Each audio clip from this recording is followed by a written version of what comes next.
Hey, what's up guys? In this video, I'm gonna take you on a little journey into the province. I'm going back to the island of Biliran. This is the ferry that I'm taking, Star Philippines. They now have ferries that go from Cebu City directly to Naval. But if you wanna take your motorbike or your car, you have to take this ferry right here. So I got a buddy out there that lives there with his girlfriend. I'm gonna talk to him, do a video with him on life in the province, and then check out some amazing nature stuff while I'm out there. It's gonna be cool. But in this video, I just want to show you the process of getting over there, to show you what it's like to be on one of those overnight ferries, to show you the bunk setup, and then you can decide if that's something you would want to do. I've done a few of them now. It's hit or miss if you're going to have some dude snoring next to you and babies crying, or it can be a good night's sleep. You never know. Let's find out. Here we go.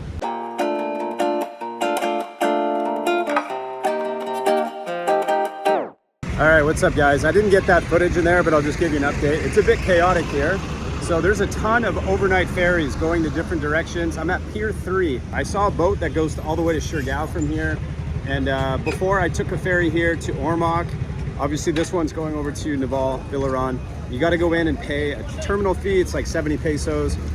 Like I said, it's a bit chaotic, but if you show up and you just start talking to the security guards, they're gonna point you in the right direction. Just to give you a visual here of the route from Cebu City over to Naval Biliran. As you can see, it takes you out and along in between Cebu and Leyte, up and over to the port in Naval, which is the only city in Biliran. All right, I got to our ferry. It's the Gracious Star.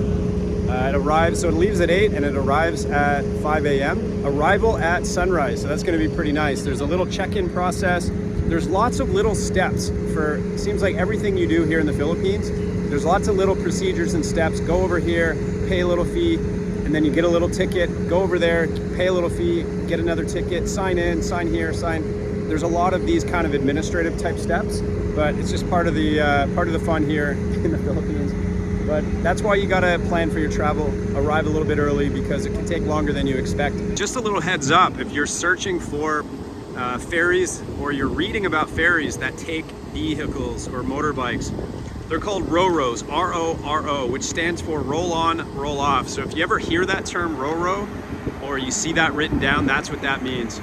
Anyways, that's one that I'm going on. Just a heads up if you've never done this before, this is not typical. Every other ferry that I've been on with my motorbike, there's usually other vehicles, and the setup is like lanes and rows of cars, and then all the motorbikes kind of park off to the side.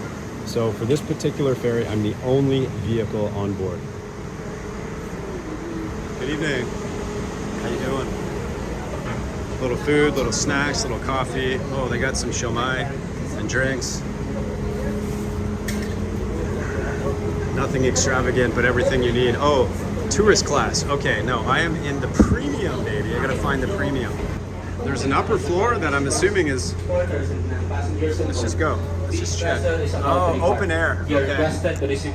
Open air bunks up here. So that's your least expensive. Okay guys, I am shooting backwards now through the tourist class room of bunk beds. I'm not sure how much this is. It's probably under 1,000 pesos to get one of these. There is aircon in there. I just walked through there. And then I paid a little more. I didn't know what I was getting, but this is called Premium Elite. And all it is, it's the same bunk beds, but it's a smaller room. So I guess less chances of having someone snoring, perhaps. And then in the back, let me show you what's over here. We have 2 rooms that are 5,000 pesos each room, good for 2 people, and you get a queen size bed. A private room, how about that? This is the first ferry that I've been on. Oh, and a private CR, that's pretty cool. So 1,200 for one of these and 5,000 for that. I just couldn't pull the trigger, you guys. I'm doing the bunk bed. 5,000 is a lot. Anywho, there you have it, guys. And just to show you, the rooms or the bunks are, yeah, just a little bit above sea level. They're loading up over there. Who knows where they're going? One of the 7,000 islands in the Philippines. They don't have a lot. They do have some outlets. It's one thing in the Philippines you'll find is they don't often have a ton of outlets. No matter where you go, even in coffee shops, sometimes you can't find too many outlets. They got one in this room, and I'm assuming in the main room they probably have a couple of there. But Yeah, so you don't have to worry about that. But always bring your portable chargers. Definitely need those in the Philippines. All right, last thing you're gonna wanna do, let me show you. With some ID. So it's pretty cold in there. Is there any way of getting 2 blankets just to stay warm? Just only one, sir. And if I give you more ID, more blankets? Only one. Only one only? Oh, it's so cold back there. Attention to all passengers. So one little thin, that's all I Only one, get. sir, but you pay 40 pesos. Yeah, how much? 40 pesos. Okay, that's fine. Yeah, I'll come back. Okay. There you go. Bundle up, guys. It's definitely ranking. I can't believe how cold it is in there. All right, guys. See you in Naval in the morning.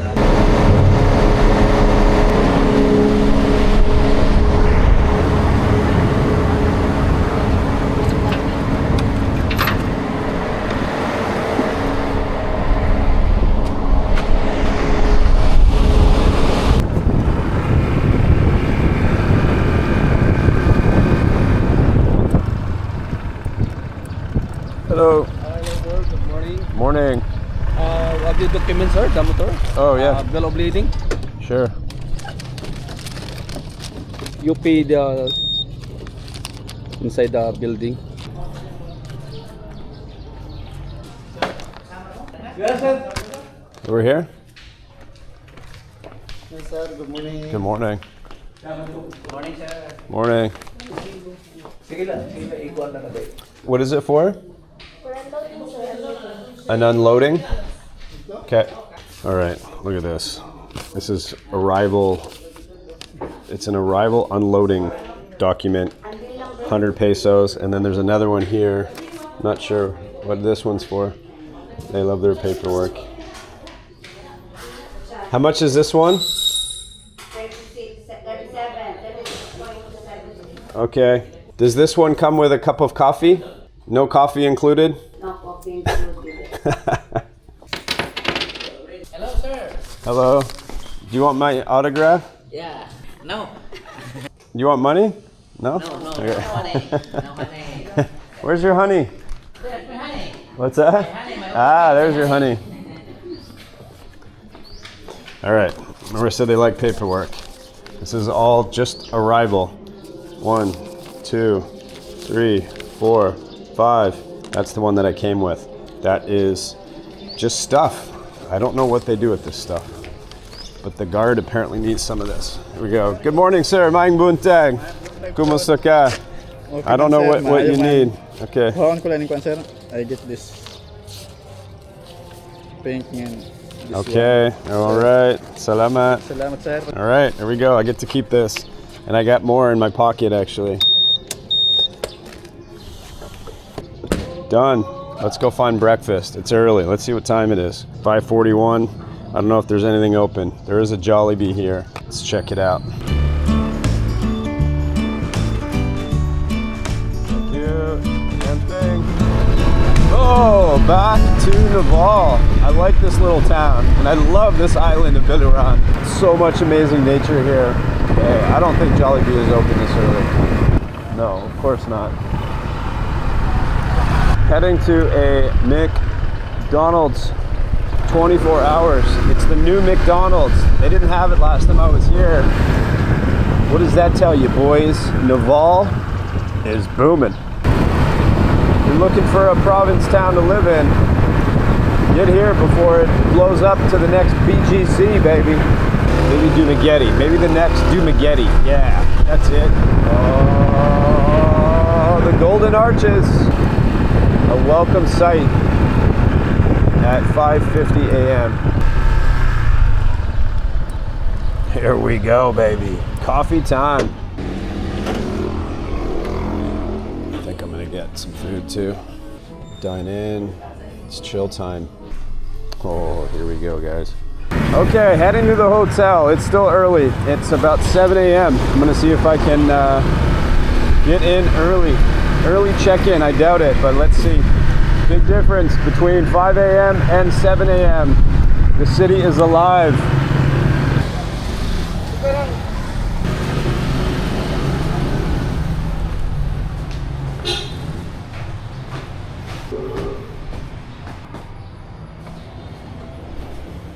Morning. How are you? Kumusta? I just want to check, what's your cash price for your double room or double bed or whatever it's our called? Rooms that are good for two, sir, is Superior, which is a queen size bed. Okay. It's 2,300, and then for the deluxe matrimonial size bed, it's 1,600 per night, sir. 1,600? Yeah. That's a double bed? Double size only. Double size. Not only one bed per room. Only one bed. Yeah. Okay. We have an available room right now, sir, but our check-in time is at 1 p.m. 1 p.m. Because if you'll check in right now, we have early check-in fee at 100 per hour until 1. Okay, so that'll add up pretty quick. Do you have a place I can leave a couple of things? That's okay. You can just leave That's your okay? things here in the reception. Okay. All right, that sounds good. All right, guys, this is later on. This is actually next morning. Fast forward just to show you the room. I just made the bed like real quick for the video. It's nothing fancy, guys. It's a pretty tiny room, and this is a bigger room. They have 3 sizes. This is kind of the in-between for 1,600 per night. Little desk, double bed, I guess it is. Got some sunlight coming in, which is kind of nice. A lot of hotel rooms, they don't have even windows. They have like fake windows, or they have a wall right there. Little bathroom with hot water. One of the benefits to staying at this particular place is they have Wi-Fi, and you can't find good internet in the province sometimes. So to have a place that has internet is pretty good. My other recommendation is a place called Hotel Benjamin. That's where I stayed most of the time last time I was here. It's definitely cheaper. It's gone up, everything's gone up in price. It's gone up from about 600 pesos per night to I think they're around 1,000 per night over there. They're larger rooms, but unless they've changed things, they did not have internet. And most people want to have internet when they're hanging out in their hotel room. So that would be the downside to saving a few pesos to stay over there. So I think this is a good option. They're super friendly. And when you're in the province, guys, you don't always get anything fancy. And now that prices are going up in the Philippines, 1,600 pesos for a decent room. That's kind of where the rates are going in the Philippines, guys. It's definitely way more than it used to be, for sure. All right, guys, yeah, no check-in until later, so I got a few hours to kill. I'm just gonna wander around Naval. I'm down at the water right now. This is a really cool hangout. It's quiet right now, but around sunset time, people gather around here, hang out along this little seawall. The sunsets right out here behind me are amazing. Some of the best sunsets that I've seen in the Philippines. We're sitting right here on previous trips to Naval. And at nighttime, they do a barbecue out this way. It used to have like some tents over there, so I'm not sure if they're still doing the evening barbecues, but I'll find out tonight.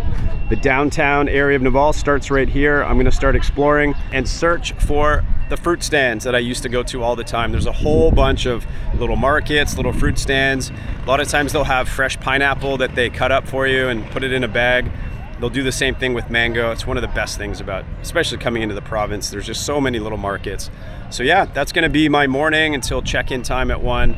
And then I'll be meeting my buddy, as I said, and that's a future video, guys. I'm gonna give you guys a sense of what it's like to live here in a province town, and I'll cover everything: his budget, the lifestyle, the pros and cons of living in a, in a smaller town like this. But I think a place like Naval, it's slowly up and coming. I think there's more and more towns like this that more and more expats are considering as a place to live because it's cheaper. Maybe they want to get away from the really popular, busy areas where all the foreigners hang out. I hear feedback on that all the time. A place like this would definitely fulfill that, goal if you're looking to get to a place where there's not a ton of foreigners. There's really not that many here. There's more than there used to be, but there's still not many. And there's a lot of other towns like this. But I will say, what I love about Biliran, the town is cool, the people are friendly, but the backyard is amazing. It's got mountains and jungles and waterfalls and amazing roads all around the island. So if you're into riding motorbikes like I am, this island kicks ass. This island is incredible for that. And now that you can take a direct ferry out here, it's pretty nice. You used to have to take a ro-ro out to Ormoc and then ride 2 hours to get here. But to do an overnight ferry, it didn't feel like anything. Like, you sleep through most of it. I actually slept pretty good. And yeah, I think it's a worthy place to check out, guys. Whether it be just for a discovery trip to explore the province, or if you want to consider living in a smaller province town, I think Naval, Biliran is a worthy place to check out. And the surrounding area of Naval, it's a great spot. I really love it. It's one of my favorite places. Anyways, guys, time for me to go find some fruit. More videos to come in this area of the Philippines. Thanks for watching, guys. Take care. Bye.